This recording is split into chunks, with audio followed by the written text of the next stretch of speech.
yung underspending leads to delay in performance. Underspending is delay in the delivery of service. Yung pera na budget para magastos na, pero hindi naman ako ginagastos.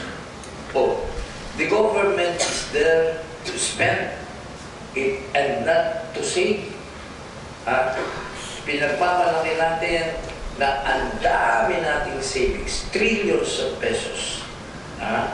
Kaya naman tayo sa Moody's rating, tumataas po ang rating natin. Pero the rating of Moody's is only good for purposes of making a loan.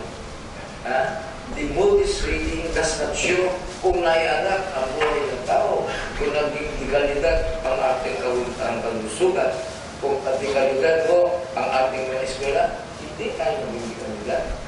Bakit? Hindi mo ginastos savings, savings, savings.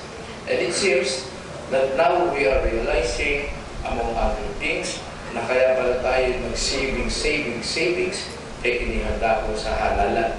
Then we starting to release a lot of billions of pesos under the guise of BUB, bottoms-up budgeting, at kung ano-ano pang pangalan.